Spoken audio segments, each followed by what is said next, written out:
Well, we made it. Actually, we made it a while ago. But doing all this testing has put off this moment of the final reveal. It is time to finally reveal the DD40s we've been working on for so long now. So, we've tested power and everything. All the data is being recorded. I even recorded the weights of every car in this train and how much it takes to pull. Plug, scrap, and train, those Karsk bathtub guns take 20 grams to pull. Their total weight, oh, it's on the spreadsheet, but those cars weigh roughly between 5 and 8 ounces. The scrap and guns weigh between 8 and 9 ounces each. And so that train takes 80 to pull. But when I put them together, I found that it's not 80 and 20 to make 100, it's actually 120. So somewhere we've got something when you have many cars and many wheels, is that you don't just add them. There's something else, some kind of friction. It could be based on wheels or something. And what we're going to do now, well, we know that this DD40 has way more power than that. But let's see what happens. Let's go ahead and see what the Southern Pacific DD40 does. We're going to pull the scrap and guns and plug, scrap, and train. So we're at 10, as you can see there, 10, and he's slipping a little bit. This is a heavy train. We got just a tiny bit of slipping going on. In fact, if we try to speed up, we get a lot of slipping. So this train is quite heavy. So it's I don't know. The math is something I haven't figured out yet. Now, pushing these guys has often been unsuccessful because there's a lot of slack in there. Right now, he's working really hard to push this back, but at the other end, we've got the Union Pacific, and we're going to connect them onto the end now. So let's bring them up and hook them on.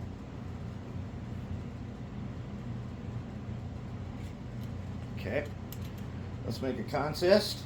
I'm going to add UP 7000. Okay, so now we got a consist here. We're going to try to bring them forward and see how it does. We know it's going to be great with both these guys at once.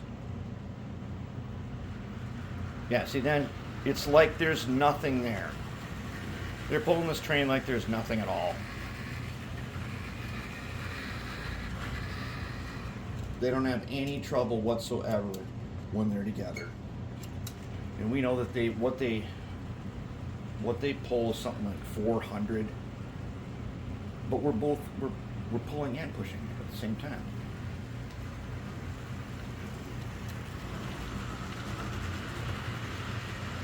Oh yeah, beauty. They work great. Okay, now the way we did these lights on here, let's bring them up here and let's do a little review of some stuff that we've done. And the UP, he's back there the same way. So we've got the cab light is constant. There's a red light in here which you can't see with the when you turn the lights off, you'll see there's a red light in the walkway. There's a beacon on top. I don't have the beacon set to flashing. I just have it on, off. But as you know, headlights are on F0. And there's the Digitrax in there. So let's take a look at Hercules over here, because Hercules has the same business on the inside. Okay, so what we got is the decoder. And the white wire is the front F0. The yellow wire is the rear F0.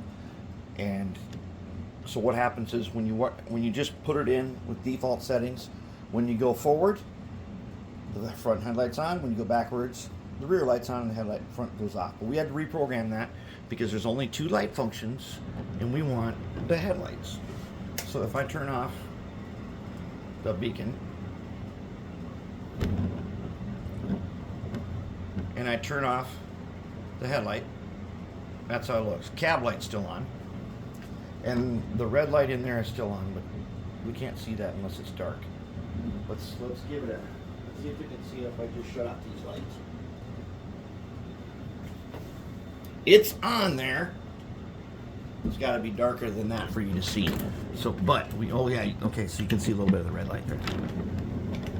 Running in the dark though, you'll see that red light right there. You'll be able to see that red light really cool. And in the dark, it lights up that little walkway. That's kind of a neat thing. I kind of like that. As long as there's going to be a walkway like there should be some kind of a safety light, right? Something.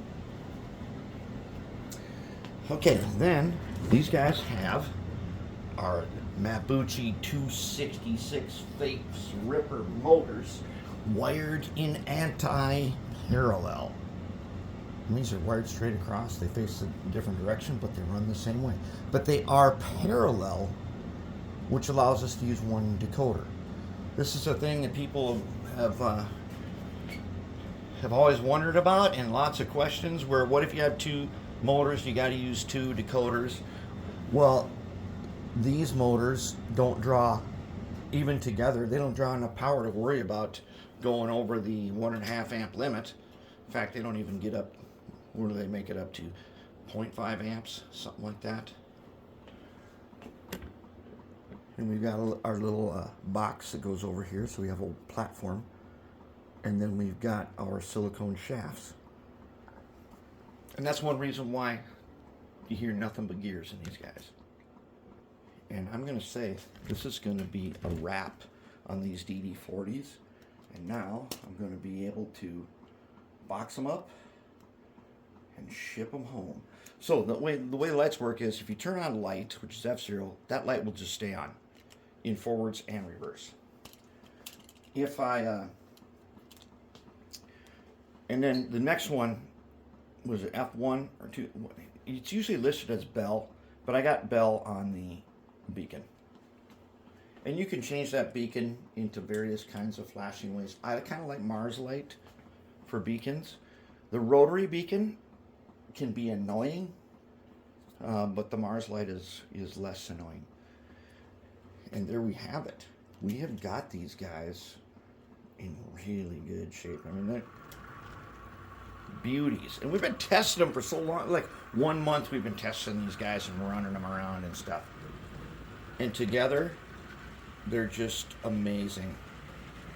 Especially when they're run as a consist. Here comes the UP guy.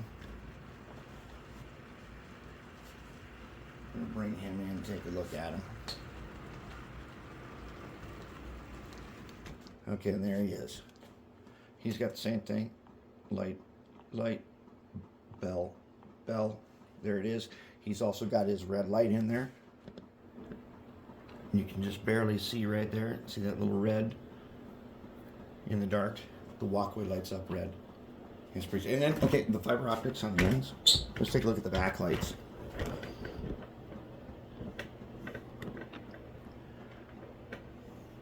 In the camera, they're like ridiculously bright.